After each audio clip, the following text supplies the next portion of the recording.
Very good morning to all, very good afternoon, very good evening, and very good night. In this lecture, we will discuss what is electric motor. In that electric motor, we will discuss in brief that is a simple DC motor. तर what is electric motor? General discussion आपण करूया what is electric motor, then we will move towards simple DC motor. तर आपल्याला माहित आहे motor म्हणल्यानंतर सर्वांच्या लक्षात आला असेल व्हॉट इज मोटर. मोटरचा पिक्चर तुमच्या डोक्यात तयार झाला असेल. मोटर म्हणजे एक डिव्हाइस आहे. ते डिव्हाइस इलेक्ट्रिकल एनर्जीचं मेकॅनिकल एनर्जीमध्ये कन्व्हर्जन करतं. कोणत्या एनर्जीचं? इलेक्ट्रिकल एनर्जीचं. इलेक्ट्रिकल एनर्जी जे आपण देतो स्विच ऑन करून, त्या एनर्जीचं कन्व्हर्जन कशामध्ये होतं? मेकॅनिकल एनर्जीमध्ये.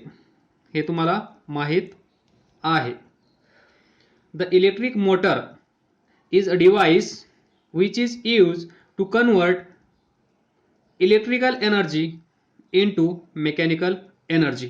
तुम्ही पाहत असाल प्रत्येक ठिकाणी जिथे जाल तिथे मोटर असेलच आणि या मोटर शिवाय कुठलेही काम होणार नाही. आजच्या काळामध्ये हे त्रिकालबाधित सत्य आहे. तर पहा, तुमच्या लक्षात आला असेल इलेक्ट्रिकल मोटरमध्ये काय होत आहे. जे आपण इलेक्ट्रिसिटी सप्लाय करत आहोत त्या इलेक्ट्रिसिटीचं कन्व्हर्जन मेकॅनिकल एनर्जीमध्ये होत आहे. तर पहा, इन शॉर्ट प्रत्येक मोटरला एक शाफ्ट असतो. शाफ्ट म्हणजेच ॲक्सिस जिथे असेल तिथे, समजा कुठल्याही याचा ॲक्सिस हे व्हील असेल तर या व्हीलला हा ॲक्सिस असेल. म्हणजेच हे व्हील रोटेट होत असेल अबाउट दिस ॲक्सिस. त्याचप्रमाणे इथे इलेक्ट्रिक मोटरला सुद्धा एक शाफ्ट असेल. म्हणजे एव्हरी मोटर हॅज शाफ्ट. त्यालाच आपण म्हणतो शाफ्ट और स्पिंडल. Simple electric motor. प्रत्येक मोटरला शाफ्ट किंवा स्पिंडल, त्याला आपण शाफ्ट कधी कधी म्हणतो, कधी कधी स्पिंडल म्हणतो. Which rotates continuously when current is pass into it. ज्यावेळेस आपण स्विच ऑन करतो त्यावेळेस हा स्पिंडल सतत कंटिन्युअसली रोटेट होत असतो. Rotation of its shaft is use to drive.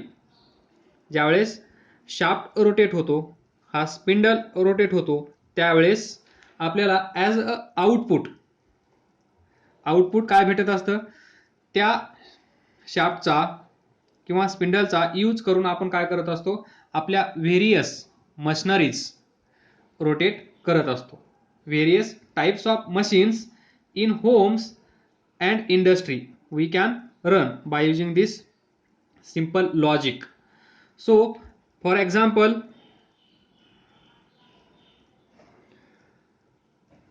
electric fans. Simple example, electrical fan, washing machine, washing machines याच्यामध्ये पण इलेक्ट्रिक मोटर यूज केली जाते. इलेक्ट्रिकल फॅन मध्ये पण इलेक्ट्रिक मोटर यूज केली जाते. देन रेफ्रिजरेटर मध्ये पण इलेक्ट्रिक मोटर यूज केली जाते. त्यानंतर मिक्सर मध्ये पण मोटर यूज केली जाते. त्यानंतर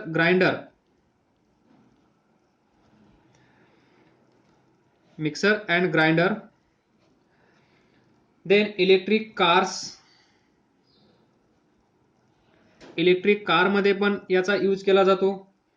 and so many other examples और appliances which we use in our daily life, that is electric motor. जे आपण डिस्कशन करणार आहोत इथे ते असेल सिंपल DC मोटरचं डिस्कशन, जास्त काही डिटेल्समध्ये आपण जाणार नाही. जे महत्त्वाचे पार्ट्स असतात त्याचं वर्किंग काय असतं ते आपण पाहणार. कन्स्ट्रक्शन अँड वर्किंग हे आपण या लेक्चरमध्ये पाहणार आहोत. तत्पूर्वी या ज्या मोटर असतात त्या मोटर डायरेक्ट करंट यूज केला जातो. या मोटरमध्ये ज्या इलेक्ट्रिक मोटर आहेत direct that is DC current use केला जातो, म्हणून याला आपण म्हणतो DC मोटर. ज्या मोटरमध्ये डायरेक्ट करंट यूज केला जातो त्याला आपण म्हणतो DC मोटर. जे इथे आपण डिस्कशन करणार ती असेल सिंपल DC मोटर. तर पहा, प्रिन्सिपल ऑफ मोटर. ही जी मोटर आहे त्याचं प्रिन्सिपल काय असेल हे तर सर्वांना माहीत आहे. ही मोटर चालू करण्यासाठी कशाची आवश्यकता आहे? करंट, बरोबर. So this motor uses or utilize the current, electric current शिवाय ही मोटर चालू होणार नाही हे तुम्हाला माहीत आहे. आणि आपण टॉपिक कोणता शिकत आहोत? Magnetic effect of an electric current.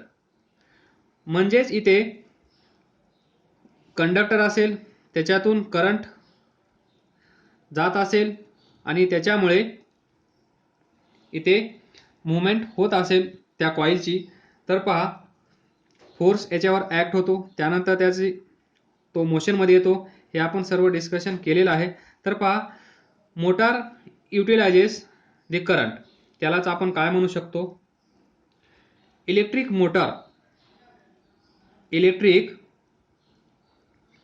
Motor utilizes the magnetic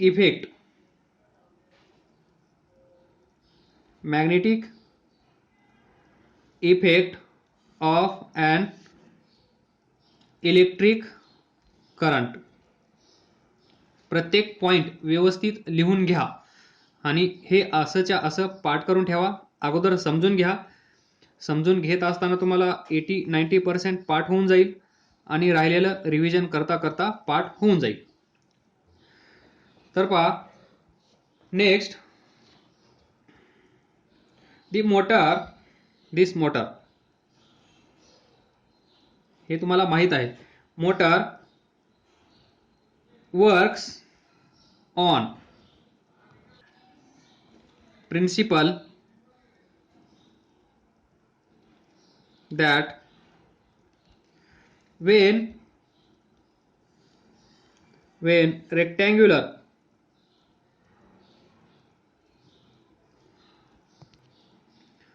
rectangular coil is placed in magnetic field and current is passed through this coil. हे तुम्हाला माहित आहे. Pass through this coil, a force act on coil. आणि या कॉइलवर force act झाल्यामुळे काय होईल? which rotates continuously. आलं लक्षात? तर पहा, आपण मागच्या लेक्चरमध्ये डिस्कस केलं होतं. ही वायर असेल, या वायरमधून करंट फ्लो होत असेल, डाऊनवर्ड घेतला आहे. प्रत्येक वेळेस आपण डाऊनवर्ड घेऊया, कन्फ्युजन राहणार नाही. या वायरमधून करंट जात असेल व्हर्टिकली डाऊनवर्ड डायरेक्शनमध्ये, तर आपल्याला माहीत आहे. आणि ही वायर जर आपण मॅग्नेटिक फील्डमध्ये ठेवली, म्हणजेच in the presence of magnetic field, तर काय होईल? या वायरवर एक फोर्स एक्झर्ट होतो, फोर्स अप्लाय होतो आणि त्याच्यामुळे ही वायर मोशनमध्ये येते, त्यावेळेस मी फोर्स म्हणत होतो, फोर्स, आणि ब्रॅकेटमध्ये मोशन लिहित होतो. आता इथे फोर्स ॲक्ट होतो असं म्हणावं लागेल, आणि त्या फोर्समुळे ही वायर मोशनमध्ये येते. तर इथे वायरच्या जागेवर फक्त मी काय लिहिलं आहे, कॉईल. तेच स्टेटमेंट आहे, तुम्हाला एक्स्ट्रा पार्ट करण्याची गरज नाहीये. क्ल्यू देतो पहा, कॉईल. वेन रेक्टँग्युलर कॉईल म्हणजे तिथे आपण काय घेतलं होतं, वायर. ज्यावेळेस आपण मॅग्नेटिक फील्डमध्ये ठेवतो त्यावेळेस आणि त्या कॉईलमधून, त्या वायरमधून आपण ज्यावेळेस करंट पास करतो, या दोन गोष्टी तिथे अवेलेबल असतात, त्यावेळेस काय होतं, force act on coil which rotates it continuously. Rotate it continuously, सतत सतत ती कॉईल रोटेट होत राहते आणि त्याला आपण म्हणतो मोटर. मोटर फिरत आहे. म्हणजेच आतमध्ये कोण असेल, कॉईल फिरत असेल, त्याच्यावर फोर्स ॲक्ट झाला असेल, आणि कसा फोर्स ॲक्ट होतो हे आता डिस्कस करण्याची गरज नाहीये, कारण तुम्ही भरपूर सारं नॉलेज घेतलेलं आहे. Magnetic effect of an electric current, ज्या वेळेस आपण एखादी वायर, एखादी कॉईल, थोडंसं आता आपण पुढे जाऊया. आतापर्यंत आपण वायर असं म्हणत होतो, आता आपण कॉईल असं म्हणायला सुरुवात करूया. ज्या वेळेस कॉईलमधून करंट पास होईल आणि तिथे मॅग्नेटिक फील्ड प्रेझेंट असेल, त्यावेळेस काय होईल, ही कॉईल, या कॉईलवर फोर्स एक्झर्ट होईल. या कॉईलवर फोर्स एक्झर्ट झाल्यामुळे ही कॉईल मोशनमध्ये येईल आणि त्यालाच आपण म्हणतो मोटर फिरत आहे. फॅनकडे पहा, फॅन फिरत आहे, बरोबर. मग तो जो फॅन फिरत आहे त्या फॅनमध्ये काय घडत असेल, हे जे आपण इथं लिहिलं आहे हे त्या फॅनमध्ये घडत असेल. मग त्या फॅनमध्ये काय आहे हे आपण आता पाहूया. म्हणजे कोणते कोणते पार्ट्स असतात, इम्पॉर्टंट पार्ट्स, ते आपण पाहूया.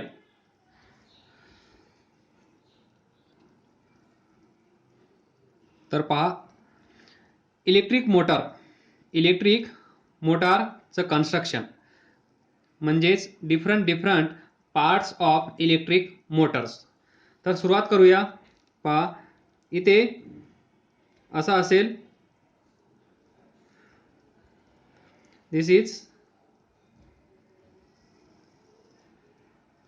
Is permanent magnet. What is this? Permanent magnet. हे असेल नॉर्थ पोल. त्याचप्रमाणे या साईडला असेल दुसरा. ही डायग्राम अगोदरच काढून ठेवली असती, पण ज्यावेळेस मी एक एक पार्ट काढतो त्यावेळेस तुमच्या डोक्यामध्ये एक एक पिक्चर तयार होतं, त्यामुळे ते लक्षात राहण्यास मदत होते. जर डायरेक्ट तुमच्या समोर ठेवलं तर ते लक्षात ठेवण्यासाठी कठीण जातं. आलं लक्षात? नॉर्थ आणि हे साऊथ. इकडे एक असेल, इकडे एक असेल, असे पूर्ण राऊंड असेल, लाईक हॉलो सिलेंडर इमॅजिन करा आणि त्याच्या आतमध्ये तुम्ही जाऊन बसा. तर हे असंच सर्क्युलर असेल. तिथले दोन पार्ट आपण कन्सिडर केले आहेत. परमनंट मॅग्नेट, हा पण permanent magnet. North pole, south pole. त्यानंतर कन्सिडर करा, कन्सिडर म्हणण्याऐवजी याच्यामध्ये it consist of this rectangular coil.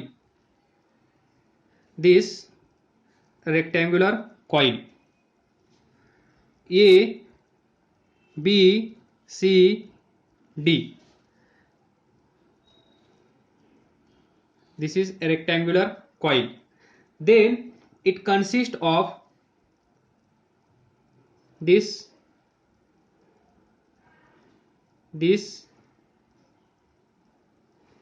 याचं नाव आहे, सध्या एवढं सांगतो, या रिंग आहेत.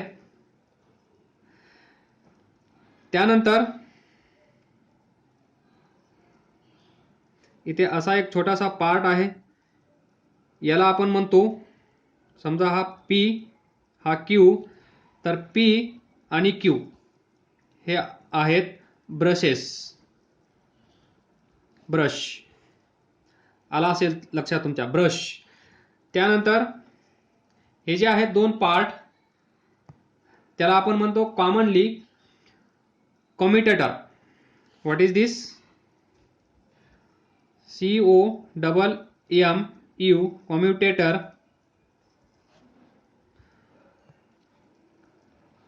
त्यानंतर इलेक्ट्रिसिटी सप्लाय करण्यासाठी आपल्याकडे असेल हे circuit,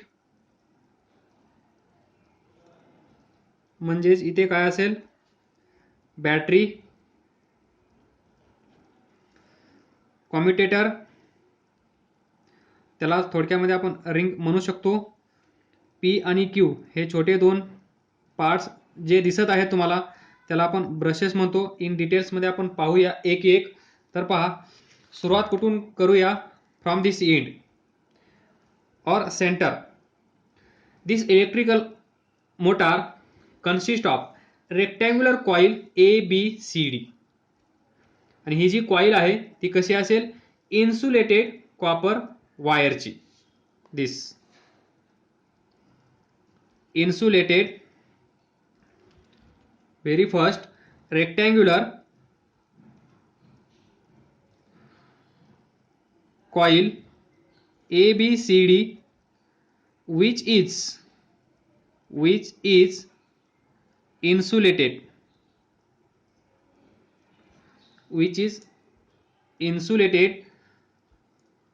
rectangular coil ABCD which is insulated and made from copper.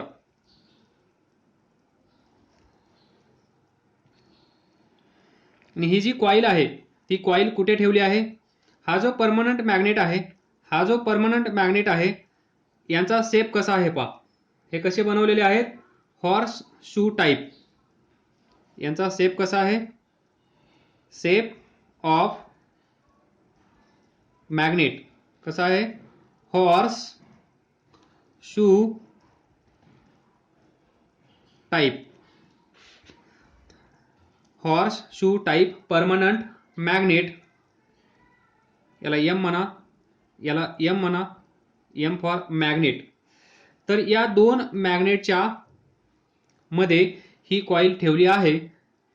ज्या कॉइलला आपण ABCD असं नाव दिलं आहे, ती कॉइल इन्सुलेट केलेली आहे आणि which is insulated and made from copper. इथे पहा, जी कॉइल आहे ABCD, याचे AB आणि CD हे कसे आहेत? The side AB and side CD of the coil कशी आहे? Are kept perpendicular to the direction of magnetic field between the poles of magnet. तर पहा, हा नॉर्थ आहे, हा साऊथ आहे. तुम्हाला माहित असेल मग मॅग्नेटिक फील्ड लाईन्स कुठून निघतात? नॉर्थ. कुठे येतात? साऊथ. या डायरेक्शन मध्ये मॅग्नेटिक फील्ड असेल, म्हणजेच direction of magnetic field is from north to south. यांना ही AB अँड CD कशी आहे? परपेंडिक्युलर. लक्षात ठेवा, AB and CD are perpendicular to magnetic field. कारण काय असेल? आलं लक्षात? मागच्या लेक्चरमध्ये आपण डिस्कस केलं, ज्यावेळेस करंट कॅरिंग कंडक्टर हा मॅग्नेटिक फील्डला परपेंडिक्युलर असतो, तेव्हा त्या कंडक्टरवर मॅक्सिमम फोर्स एक्झर्ट होत असतो, असं आपण पाठीमागच्या लेक्चरमध्ये पाहिलं. म्हणजेच AB अँड CD जर परपेंडिक्युलर असेल या मॅग्नेटिक फील्डला, तर AB वर आणि CD वर मॅक्सिमम फोर्स अप्लाय होईल आणि त्यामुळे आपल्याला जी मोशन भेटणार आहे ती फास्ट मोशन भेटेल. Whereas BC and AD are parallel. पहा, या डायरेक्शन मध्ये या डायरेक्शन मध्ये काय आहे, north south. This is direction of magnetic field. See BC is parallel to this magnetic field lines. याला ही पॅरलल आहे.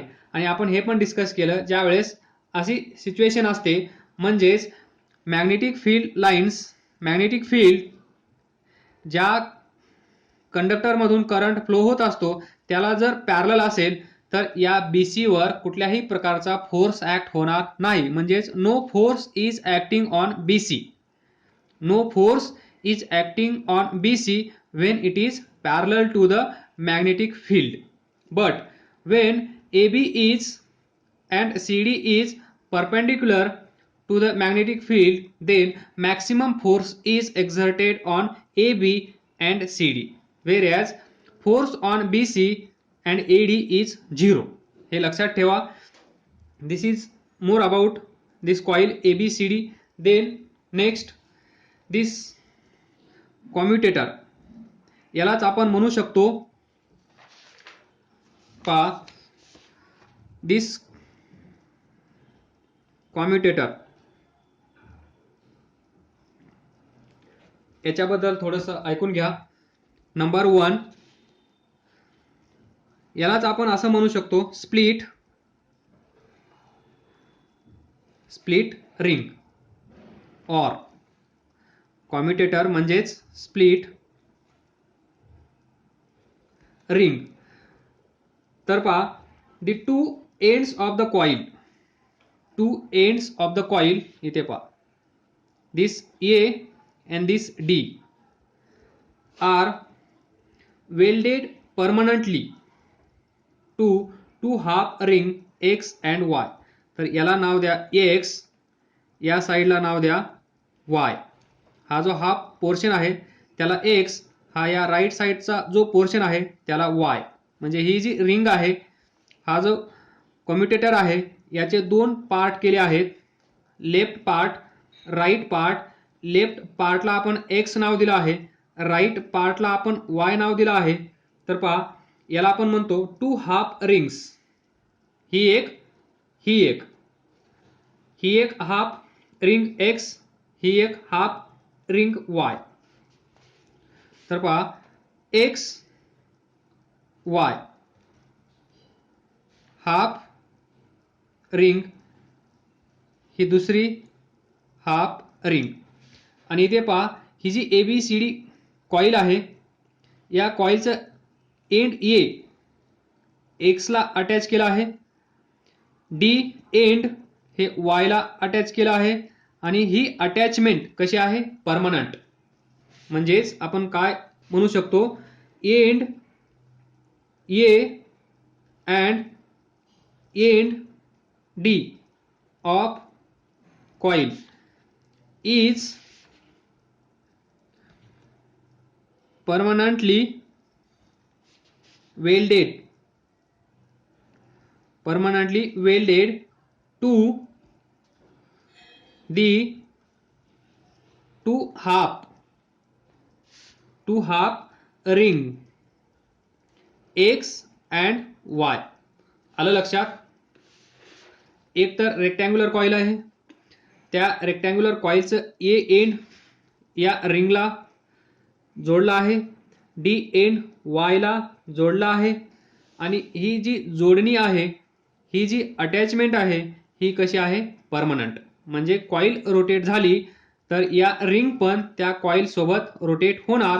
आणि इथे असेल पहा, ही जी ॲक्सिस आहे, ही ॲक्सिस असेल axis of rotation of this coil. म्हणजेच इथे असेल शाफ्ट. काय असेल, इथे शाफ्ट असेल. त्या शाफ्टवर या रिंग्स बसवलेल्या असतात. देन these two parts, हे दोन part X and Y are insulated from one another.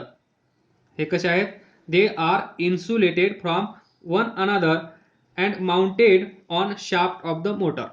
ही जी मोटर आहे, this shaft, या शाफ्टवर हे बसवलेले आहेत, हे आपण डिस्कस केलं आहे. नेक्स्ट, तर थोडक्या शब्दात आता डिटेल्समध्ये तुम्हाला माहिती झाली आहे. तर ही एक रिंग असेल, ही एक रिंग असेल, हाफ रिंग, या हाफ रिंगला कॉईलचं हे एंड आपण जोडणार, या हाफ रिंगला हे एंड जोडणार. त्यानंतर तर what is function of this commutator, what is function of why commutator question mark. तर याचं काम असेल पहा, to reverse the direction of current. या कॉइलमधून जो करंट आपण फ्लो करणार आहोत, अजून करंट फ्लो केलेला नाहीये, या कॉइलमधून जो करंट फ्लो होईल त्या करंटची डायरेक्शन चेंज करण्यासाठी आपण याचा यूज करत असतो. आलं लक्षात? या ज्या रिंग आहेत म्हणजेच कॉम्युटेटर, याचं फंक्शन काय आहे? Why commutator is use here to reverse the direction of current. ज्यावेळेस त्या कॉइलमधून करंट फ्लो होईल त्या करंटची डायरेक्शन जर आपल्याला चेंज करायची असेल तर आपण कॉम्युटेटरचा यूज करत असतो. हे पण आपण पाठीमागच्या लेक्चरमध्ये डिस्कस केलं होतं. जर आपल्याला त्या कॉइलवर, त्या वायरवर जो फोर्स ऍक्ट होत आहे त्या फोर्सची डायरेक्शन जर आपल्याला चेंज करायची असेल तर आपण कशाची डायरेक्शन चेंज करतो? नंबर 1 डायरेक्शन ऑफ करंट,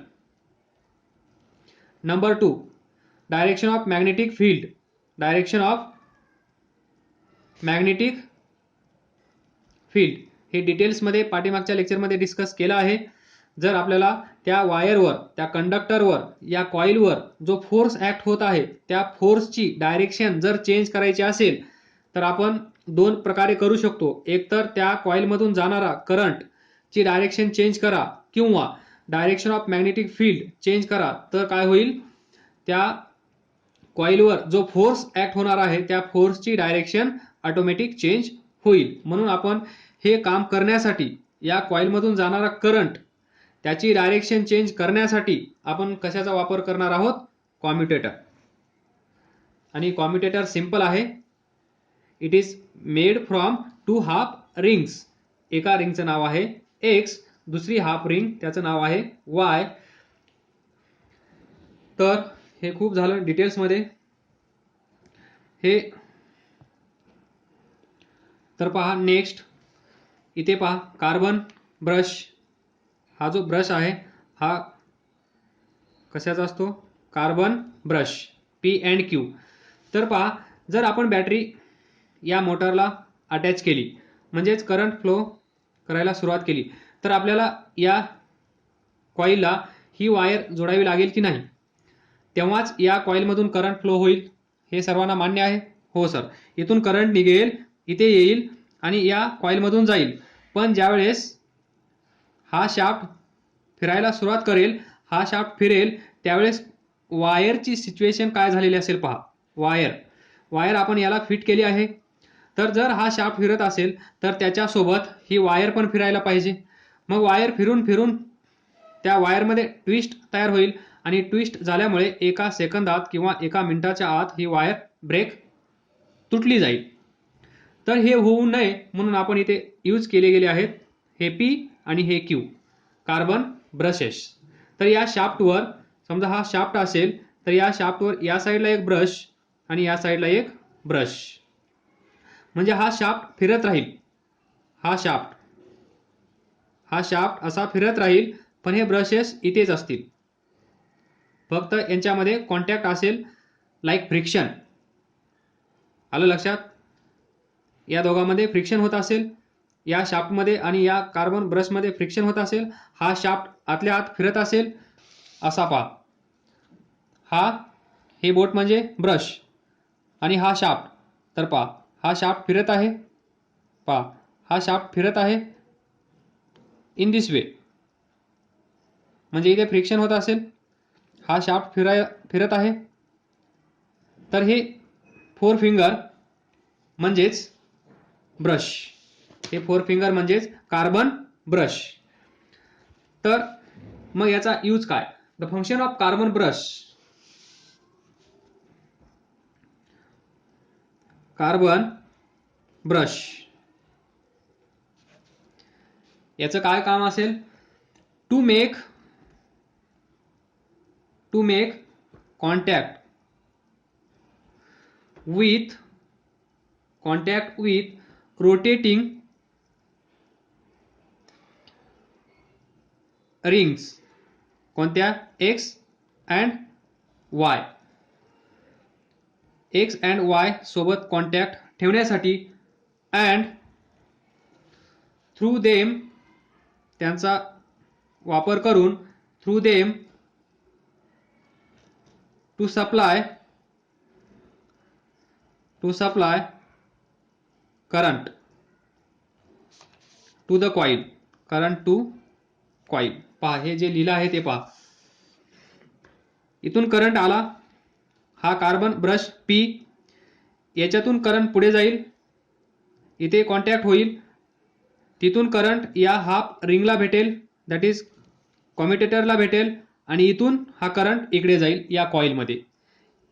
या पर्पजसाठी आपण कार्बन ब्रशेस P आणि Q यूज केले आहेत. जर हा P आणि Q नसेल तर ही वायर आपल्याला डायरेक्ट याला जोडावी लागेल, आणि हा इथे कंटिन्युअसली रोटेट होत असल्यामुळे या वायरमध्ये ट्विस्ट निर्माण होईल आणि ही वायर तुटली जाईल. ही वायर तुटू नये म्हणून आपण इथे कार्बन ब्रशेस यूज केले आहेत.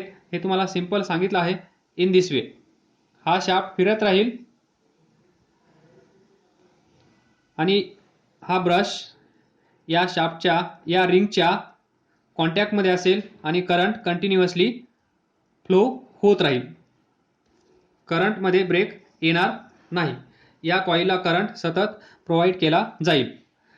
देन ते वर्किंगमध्ये आपण डिटेल्समध्ये पाहूया. हे गॅप का आहेत इथे. This is more about construction of electric motor. एखादा पार्ट्स राहिला असेल तर आपण वर्किंगमध्ये कव्हर करूया.